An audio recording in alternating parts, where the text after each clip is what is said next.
Hi guys, இன்றைக்கி நம்ம எல்லாருக்குமே ரொம்ப பிடிக்கக்கூடிய சாஃப்டான மைசூர் பாக்கு எப்படி பண்ணலான்னு பார்க்கலாம்.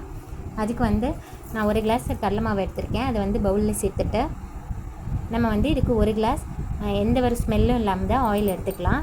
நம்ம கொஞ்சம் கொஞ்சமாக ஆயில் ஊற்றி நல்லா எந்த ஒரு கெட்டியும் இல்லாமல் நல்லா மிக்ஸ் பண்ணி எடுத்துக்கலாம்.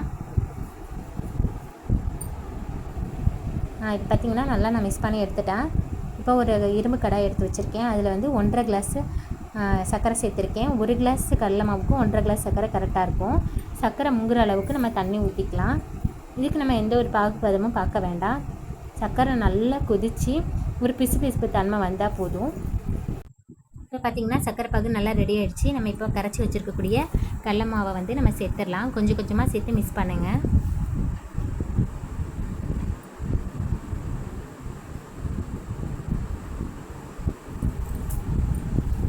பார்த்திங்கன்னா நான் இப்போ எல்லா கடலை மாவையும் சேர்த்துட்டேன். இப்போ நல்லா நம்ம கைவிடாமல் மிக்ஸ் பண்ணிகிட்டே இருக்கணும்.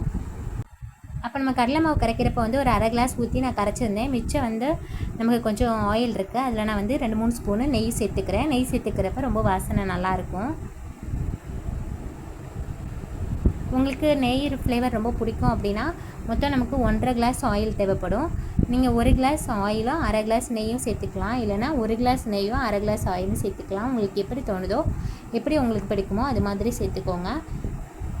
நெய் சேர்த்துட்டு நம்ம ஓரமாக வச்சிடலாம். இப்போ ஸ்டவ்வை நம்ம மீடியமான ஃப்ளேமில் தான் வச்சுருக்கணும். ஹை ஃப்ளேமில் வைக்கக்கூடாது.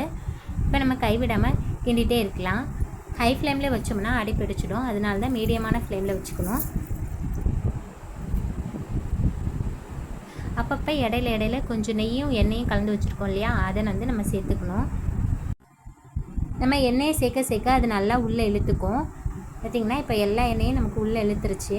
நம்ம இருக்க எல்லா எண்ணெயும் சேர்த்துட்டோம். இப்போ பார்த்திங்கன்னா எண்ணெயை இப்போ உள்ளே இழுக்கிறது ஸ்டாப் பண்ணிடுச்சு. இப்போ நமக்கு நல்லா அப்படியே கடாயில் ஒட்டாமல் திரண்டு வருது பாருங்கள். இது மாதிரி வரணும். அதான் கரெக்டான ஸ்டேஜு.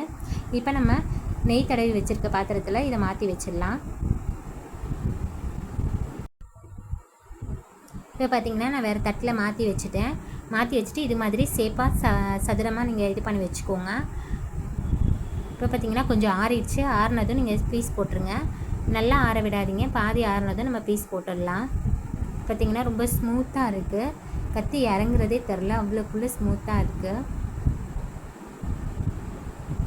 உங்களுக்கு எந்த ஷேப்பில் கட் பண்ண பிடிக்குமோ அது மாதிரி கட் பண்ணிக்கோங்க.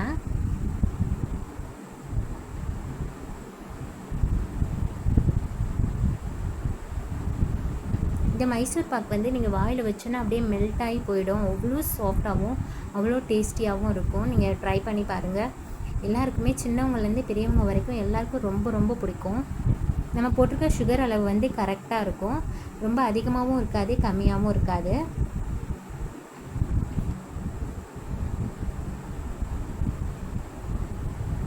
பார்த்திங்கன்னா இப்போ கட் பண்ணிட்டேன். ஒரு 1/2 அன் ஹவருக்கு அப்புறம் நம்ம இதை பீஸ் போட்டு எடுத்துடலாம்.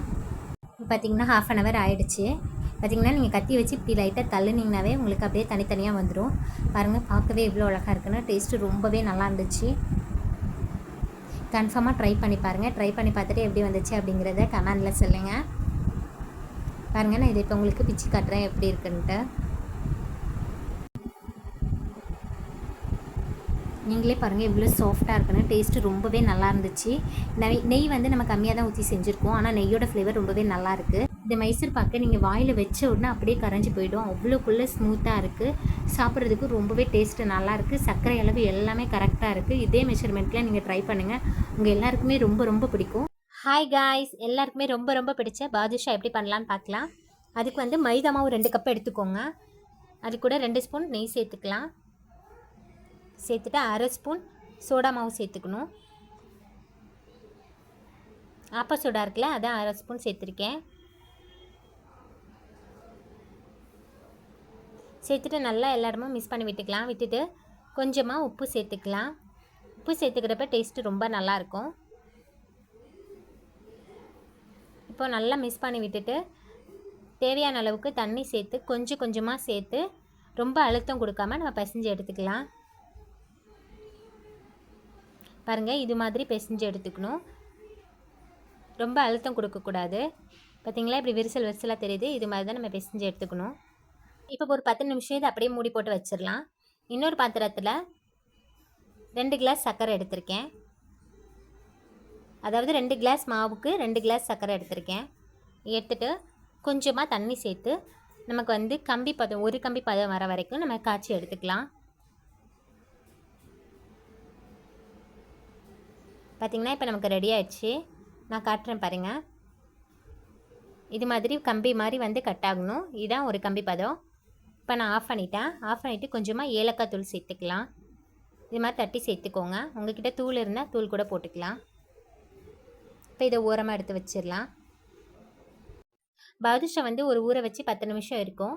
நம்ம இப்போ வந்து அதை எடுத்து உருண்டை பிடிச்சிக்கலாம். ரொம்ப அழுத்தம் கொடுக்காமல் உருண்டை பிடிச்சி லைட்டாக உள்ளங்கையில் வச்சு அழுத்திட்டு கட்டை விரலால் லைட்டாக அமுக்கி விட்டோம்னா ஒரு குழி மாதிரி விடுவோம். இது மாதிரி எல்லாத்தையும் ரெடி பண்ணி எடுத்து வச்சுக்கலாம். இப்போ வந்து கடாயில் நம்ம ஆயில் சேர்த்துக்கலாம். ஆயில் லைட்டாக ஹீட் ஆனால் போதும், ரொம்ப ஹீட் ஆக வேணாம். மறுபடியும் நான் செஞ்சு கட்டுறேன் பாருங்கள். இது மாதிரி லைட்டாக ஒரு அமுக்கணும்னா ஒரு குழி மாதிரி விழும். அவ்வளோதான், ரெடி ஆயிடுச்சு. நம்ம இப்போ எல்லாத்தையும் சேர்த்துடலாம்.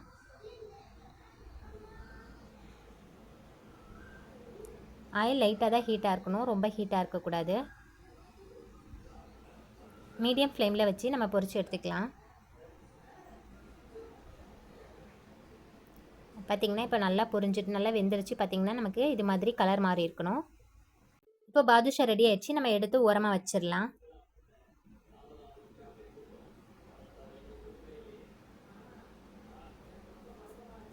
இப்போ வந்து நம்ம சர்க்கரை பாகு சூடு பண்ணி வச்சுருந்தோம் இல்லையா, அது வந்து ஆறிடுச்சு. அதனால் லைட்டாக சூடு பண்ணி எடுத்திருக்கேன். சூடாக இருக்கப்போ தான் நம்ம பாதுஷாவை சேர்க்கணும்.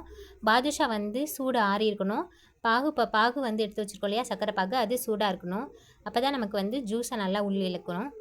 பாதுஷாவை எடுத்து கொஞ்சம் நேரம் வெளியே வச்சிங்கன்னா உங்களுக்கு இது மாதிரி சர்க்கரை மேலே கூட்டாகி வந்துடும். பார்க்குறதுக்கு எவ்வளோ நல்லாயிருக்கு பாருங்கள். டேஸ்ட்டு ரொம்ப ரொம்ப நல்லாயிருக்கும். ட்ரை பண்ணி பாருங்கள். ஹாய் காய்ஸ், இன்றைக்கி எல்லாருக்குமே ரொம்ப ரொம்ப பிடிச்ச காலிஃப்ளவர் 65 எப்படி பண்ணலான்னு பார்க்கலாம். ஒரு பெரிய சைஸ் காலிஃப்ளவரை இதே மாதிரி மீடியம் சைஸில் கட் பண்ணி எடுத்து வச்சுருக்கேன். அது கூட ஒரு ஸ்பூன் மஞ்சள்தூள், தேவையான அளவு உப்பு சேர்த்து நல்லா லைட்டாக வெதுப்பாக இருக்க தண்ணி சேர்த்துக்கணும். ரொம்ப கொதிக்கிற தண்ணி சேர்த்துக்கூடாது.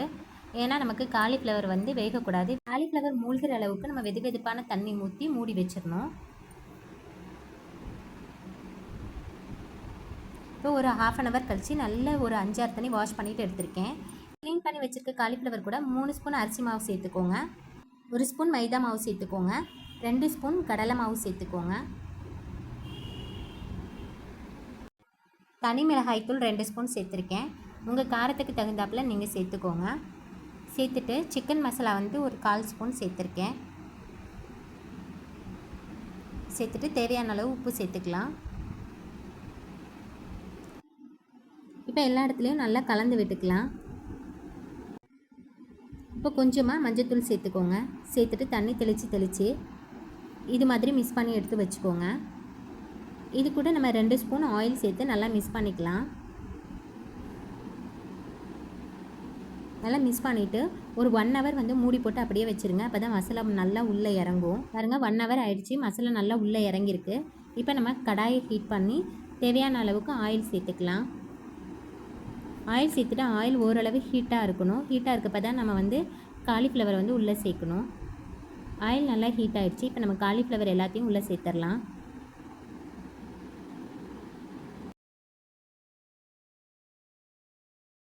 நம்ம சேர்த்துருக்க எண்ணெய்க்கு எவ்வளோ காலிஃப்ளவர் போட்டால் கரெக்டாக இருக்குமோ அந்த அளவு மட்டும் தான் போடணும், நிறைய போடக்கூடாது. இப்போ பார்த்திங்கன்னா நான் காலிஃப்ளவர் எவ்வளோ போட முடியுமோ அவ்வளோ போட்டிருக்கேன். மொத்தமாக நான் 4 பேட்சாக பொரித்து எடுத்தேன்.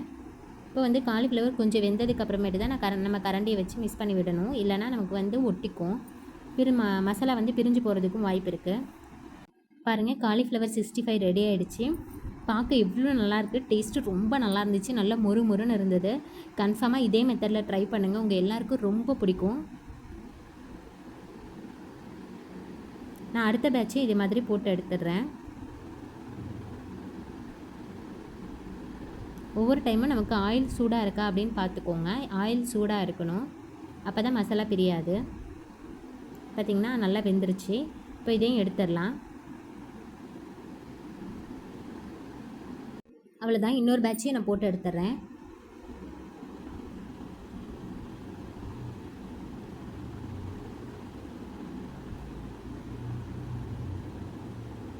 லாஸ்ட்டாக நம்ம பொரிக்கிறப்ப கருவேப்பிலை கொத்து வந்து 2-3 போட்டுக்கோங்க, நல்ல வாசனையாக இருக்கும். நான் ஆல்ரெடி 2 பேட்ச் போட்டு எடுத்தேன் இல்லையா, அது ஆல்ரெடி காலி ஆகிடுச்சு. நம்ம போட போட இது காலி ஆகிட்டே இருக்கும், அவ்வளோ டேஸ்டியாக இருக்கும்.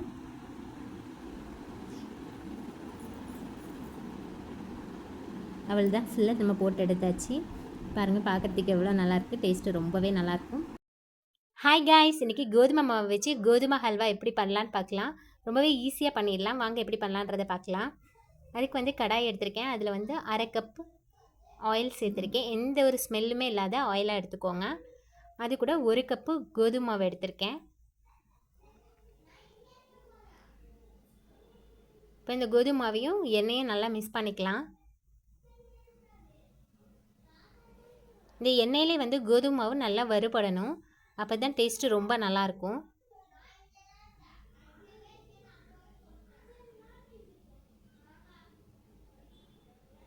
நல்லா வறுபட்டதுக்கப்புறம் நமக்கு வந்து இப்போ கெட்டியாக இருக்கிற மாதிரி இருக்கிறது, உதிரி உதிரியாக இருக்கிறது கொஞ்சம் நமக்கு தண்ணியாகி வரும்.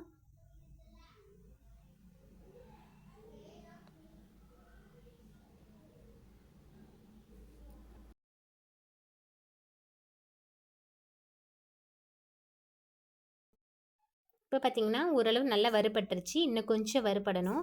வறுக்க நமக்கு நல்ல வாசனை வர ஆரம்பிக்கும். இப்போ பார்த்திங்கன்னா நமக்கு நல்லா வறுபட்டு நல்லா தண்ணி மாதிரி ஆயிடுச்சு. இப்போ வந்து நம்ம பால் சேர்த்துக்கலாம். 1 கப்பு பால் சேர்த்துருக்கேன். நல்ல சூடாக கொதிக்கிற பாலாக சேர்த்துக்கோங்க, அப்போ தான் டேஸ்ட்டு நல்லாயிருக்கும். இப்போ பார்த்திங்கன்னா நம்ம சேர்த்த பால் எல்லாத்தையுமே வந்து உறிஞ்சிடுச்சு. இப்போ வந்து மறுபடியும் நம்ம இன்னொரு கப் பால் சேர்த்துக்கலாம். சேர்த்துட்டு மறுபடியும் இன்னொரு கப் சேர்த்துக்கலாம். நல்லா மிக்ஸ் பண்ணிவிட்டு அதுவும் கெட்டியாக இருந்ததுக்கப்புறம் நம்ம இன்னொரு பால் சேர்த்துருக்கோம். இதுவும் நம்ம கிண்டி நல்லா கெட்டியாகிடும்.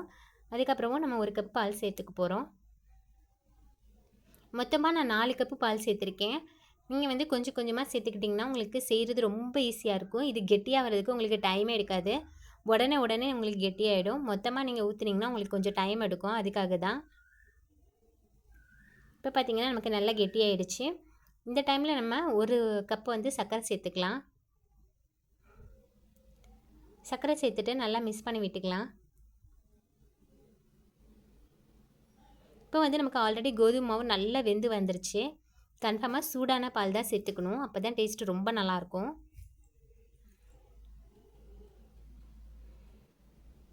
இப்போ நம்ம இன்னொரு 1/2 கப்பு சர்க்கரை சேர்த்துக்கலாம். இப்போ நல்லா மிக்ஸ் பண்ணி விட்டுக்கலாம்.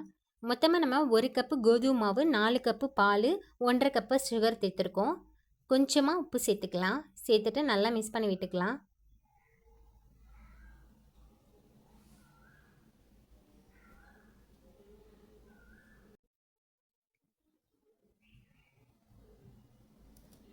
இப்போ நான் 1 ஸ்பூன் நெய் சேர்த்துருக்கேன். மொத்தமாக இதுக்கு நம்ம 2 ஸ்பூன் நெய் சேர்த்தோம்னாவே போதுமானதாக இருக்கும். உப்பு சேர்த்துட்டு நல்லா மிக்ஸ் பண்ணி விட்டுக்கலாம். நம்ம சேர்த்துருக்க ஆயிலும் நெய்யும் லைட்டாக பிரிஞ்சு வர வரைக்கும் நம்ம நல்லா மிக்ஸ் பண்ணி விடணும். மீடியம் ஃப்ளேமில் வச்சு நல்லா மிக்ஸ் பண்ணி விட்டுக்கலாம். இந்த அல்வா செய்கிறதுக்கு வெறும் 10 நிமிஷம் தான் ஆகும். பார்த்திங்கன்னா இப்போ நல்லா நமக்கு ஒட்டாமல் வருது, ஆனால் இன்னும் நல்லா திரண்டு வரணும். நம்ம சேர்த்துருக்க எண்ணெயும் நெய்யும் நல்லா பிரிஞ்சு வரணும். பார்த்திங்கன்னா இப்போ நல்லா பிரிஞ்சு வந்துருச்சு. பார்க்குறதுக்கே எவ்வளோ நல்லாயிருக்கு பாருங்கள், டேஸ்ட்டு ரொம்ப ரொம்ப நல்லாயிருக்கும். நம்ம பால் சேர்த்து செஞ்சுருக்கிறதுனால பாலோட ஃப்ளேவர் ரொம்பவே சூப்பராக இருக்கும். கன்ஃபார்மாக சூடான பாலை சேர்த்துக்கோங்க, டேஸ்ட்டு ரொம்ப ரொம்ப நல்லாயிருக்கும். ஹாய் காய்ஸ், இன்றைக்கி நம்ம சூப்பரான ஒரு ஸ்வீட் ரெசிபி தான் பார்க்க போகிறோம். இதுக்கு வந்து ஒரு கடாயில் 2 ஸ்பூன் நெய் சேர்த்துக்கோங்க.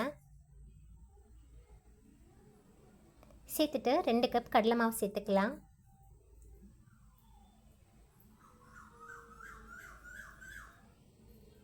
கடலை மாவு சேர்த்துட்டு நல்ல ஒரு வாசனை வர வரைக்கும் நம்ம நல்லா வறுத்து எடுத்துக்கலாம்.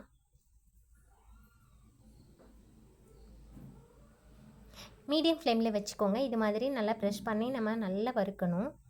இப்போ நல்லா வறுபட்டுருச்சு, நல்லா வாசனை வருது. இப்போ வந்து நம்ம 4 கப்பு பால் சேர்த்துக்கலாம்.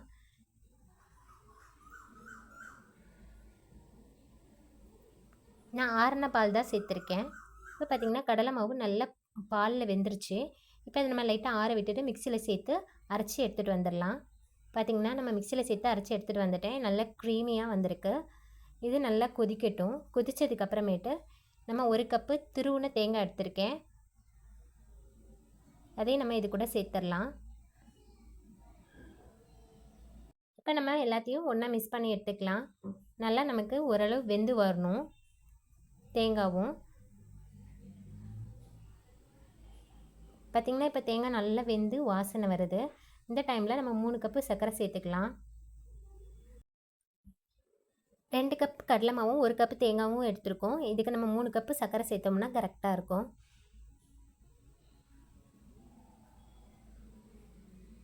இப்போ 3 கப்பு சர்க்கரை சேர்த்தாச்சு. இப்போ நம்ம நல்லா கலந்து விட்டுக்கலாம்.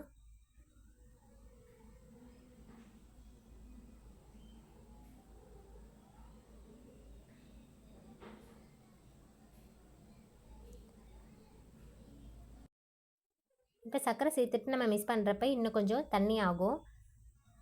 பார்த்திங்கன்னா இப்போ சர்க்கரை நமக்கு நல்லா கரைஞ்சிடுச்சு. நம்ம கிண்ட கிண்ட நமக்கு இன்னும் நல்லா கெட்டியாக ஆரம்பிக்கும். கைவிடாமல் மிக்ஸ் பண்ணிகிட்டே இருக்கணும், இல்லைனா நமக்கு அடி பிடிக்க வாய்ப்பு இருக்குது. 1/4 கப்பு எந்த ஒரு ஸ்மெல்லுமே இல்லாத ஆயில் சேர்த்துக்கலாம். சேர்த்துட்டு நம்ம நல்லா மிக்ஸ் பண்ணி விட்டுக்கலாம்.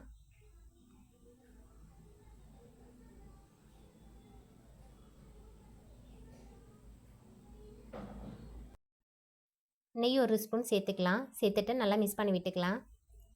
நமக்கு அதிகமாக நெய்யோ இல்லை எண்ணெயோ தேவைப்படாது, ஏன்னா தேங்காயிலேருந்தே நமக்கு நல்லா எண்ணெய் பிரிஞ்சு வரும். இப்போ நல்லா கெட்டியாகிடுச்சு. இப்போ இது கூட ஏலக்காய் தூள் சேர்த்துக்கலாம். நல்லா இடித்து சேர்த்துருக்கேன். சேர்த்துட்டு நல்லா மிக்ஸ் பண்ணி விட்டுக்கலாம்.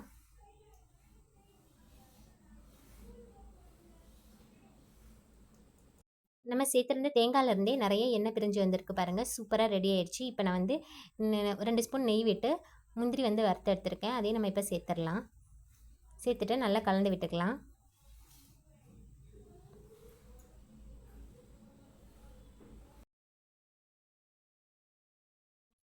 அவ்வளோதான் பாருங்கள், சூப்பராக ரெடி ஆகிடுச்சு. கடலை மாவும் தேங்காயும் வச்சு ஒரு சூப்பரான ஹல்வா நம்ம ரெடி பண்ணியிருக்கோம். டேஸ்ட்டு ரொம்ப ரொம்ப நல்லா இருந்துச்சு. நம்ம சாப்பிட்றப்ப அங்கங்கே தேங்காய் வந்து கடிப்படுறது அவ்வளோ சுவையாக இருக்கும். நீங்கள் ட்ரை பண்ணி பார்த்துட்டு எப்படி வந்துச்சு அப்படிங்கிறத கமெண்டில் சொல்லுங்கள். இந்த வீடியோ உங்களுக்கு பிடிச்சிருந்துச்சுன்னா லைக் பண்ணுங்கள், ஷேர் பண்ணுங்கள், கமெண்ட் பண்ணுங்கள். மறக்காமல் நம்ம சேனலை சப்ஸ்கிரைப் பண்ணிக்கோங்க. தேங்க்யூ.